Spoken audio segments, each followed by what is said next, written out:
ভগবান শ্রীকৃষ্ণ বলেন, মনে যা আছে তা বলে দেওয়াই উচিত, কারণ সত্য কথা বললে সিদ্ধান্তে উপনীত হওয়া যায়, আর মিথ্যে কথা বললে দূরত্ব বেড়ে যায়। ভালো মন আর ভালো স্বভাব প্রয়োজন। ভালো মনের জন্য অনেক সম্পর্ক তৈরি করতে পারবেন, আর ভালো স্বভাবের জন্য তা অনেক বছর টিকে থাকবে। ভগবান তখনই খুব খুশি হন যখন তিনি দেখতে পান মানুষ দুঃখের পরেও তার উপর বিশ্বাস রেখেছে, আর ভগবান আপনার বিশ্বাসের ফল একদিন অবশ্যই দেবেন।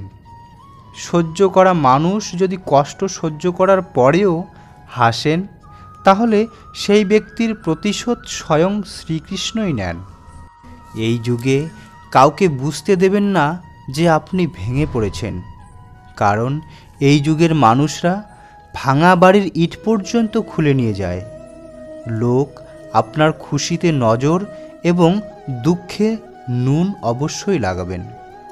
অনেক লোক উপবাস শুধুমাত্র অন্যের করে, কিন্তু তার লোভ, লালসা, বিষ এবং খারাপ ভাবনার কখনো উপবাস করে না।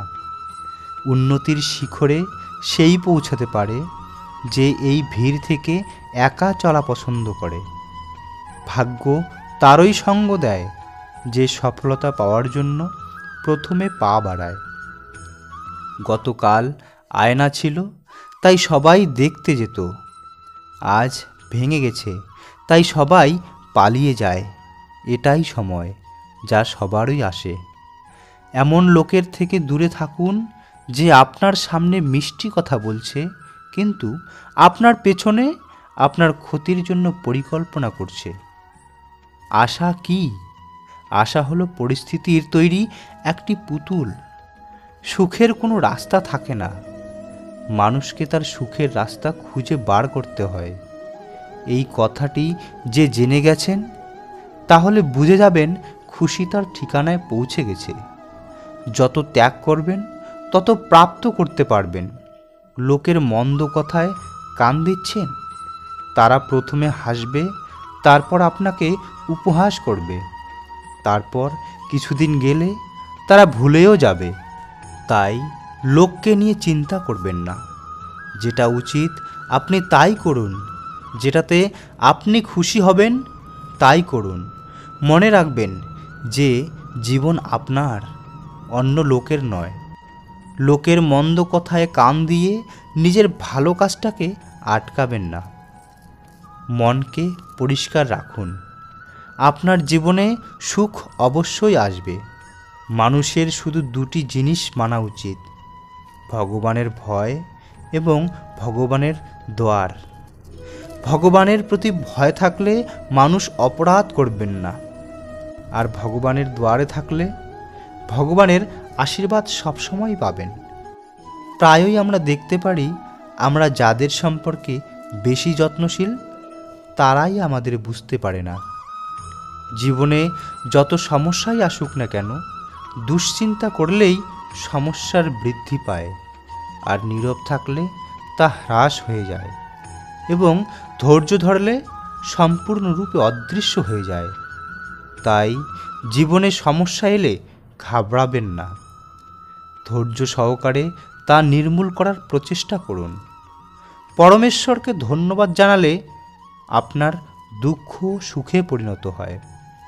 জীবনটা খুব ছোট্ট, তাই যারা আমাদের সাথে ভালো ব্যবহার করে তাদের ধন্যবাদ অবশ্যই জানাবেন, আর যারা আমাদের সাথে ভালো ব্যবহার করে না তাদেরও হেসে ক্ষমা করে দিন। দুদিনের এই সংসারে বিদ্বেষের মনোভাব রেখে কি লাভ? সম্পর্ক তাদের সাথেই রাখুন যারা আপনাকে সম্মান করে। স্বার্থপর লোকের ভিড় বাড়িয়ে লাভ নেই। পৃথিবীটা এজন্যই খারাপ নয় কারণ এখানে খারাপ মানুষ বেশি। এই পৃথিবী খারাপ কারণ ভালো মানুষেরা চুপ রয়েছে। কথায় আছে, ধৈর্যের ফল মিষ্টি হয়, কিন্তু সেই ধৈর্যের ফল নিয়ে কি লাভ? সেই ধৈর্য ধরলেই মানুষ যে ভেঙে যায়। কখনো এটা ভেবে দুর্বল হবেন না যে আপনি একা, বরং এটা ভেবে সাহস দেখাবেন যে আপনি একাই যথেষ্ট। যারা আপনার পিছনে মন্দ কথা বলে তার একটাই অর্থ, তাদের থেকে আপনি এক পা এগিয়ে আছেন। ভগবান শ্রীকৃষ্ণ বলেছেন, তোমাদের কাছে যা আছে তার আনন্দ তোমরা তখনই নিতে পারবে যখন তোমাদের কাছে কি নেই তার চিন্তা ছেড়ে দেবেন। তাই যা আছে তাতেই সন্তুষ্ট থাকার চেষ্টা করুন। নমস্কার বন্ধুরা, আজকের ভিডিওতে এতটুকুই। মিলব নতুন আরেকটি ভিডিও নিয়ে। ততক্ষণে ভালো থাকবেন, সুস্থ থাকবেন। ভিডিওটি ভালো লাগলে লাইক করবেন, শেয়ার করবেন, সাবস্ক্রাইব করবেন আমার চ্যানেলটিকে। কমেন্টে অবশ্যই লিখবেন জয় শ্রীকৃষ্ণ।